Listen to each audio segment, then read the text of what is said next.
bien, mon engagement pour l'entrepreneuriat responsable, il est né un peu du bon sens. J'ai envie de dire, on est dans une situation où économiquement, on fonctionne en économie linéaire, donc on achète, on consomme, on jette. Et ça, c'est un peu un contresens d'un point de vue et ressources et qualité produit au final.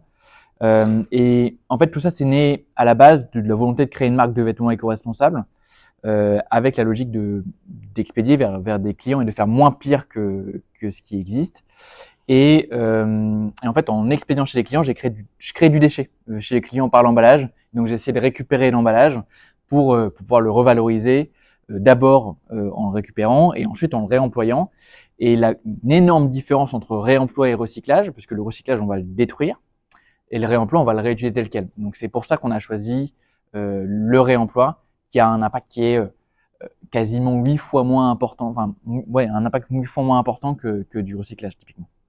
C'est la nouvelle révolution. On a connu la révolution du digital il y a 20-30 ans. En tout cas, nous, on l'a moins connu que d'autres. Mais en tout cas, on est bel et bien dans une révolution d'impact aujourd'hui, de faire mieux aussi parce que scientifiquement, il y a un manque de ressources et donc il faut anticiper les choses. Il y a aussi de plus en plus de demandes consommateurs sur le fait d'être livré de manière plus responsable ou de consommer de manière plus responsable au sens large. Donc, on vient s'intégrer dans cet objectif de justement permettre aux entreprises de trouver des solutions. Donc, on vient vraiment se positionner comme partenaire pour justement intégrer de la logistique circulaire auprès des entreprises et donc leur permettre, elles, d'agir en tant qu'entreprise sur le fait d'améliorer leur façon de fonctionner et donc leur impact global de la production, de la logistique. Nous, on va vraiment se spécialiser là-dessus, mais on sent au global que les entreprises mettent de plus en plus d'investissement et d'importance sur le fait de faire mieux et peut-être potentiellement demain moins. Alors, la personne qui m'inspire particulièrement, c'est Maude Graillot, la fondatrice de Green God, qui est une banque à impact positif.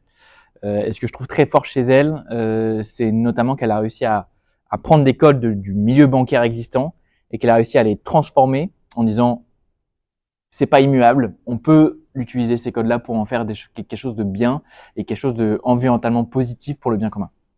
C'est la dimension viabilité économique. On voit beaucoup d'entreprises qui ont une excellente idée d'impact et elle est saine et il faut la garder.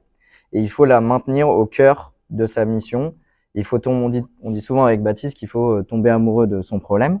Donc ça, il faut le maintenir. En revanche, il faut quand même pouvoir construire les branches et un système qui fait en sorte qu'il y ait quand même une génération d'argent, une capacité à construire une structure qui puisse adresser justement cette mission.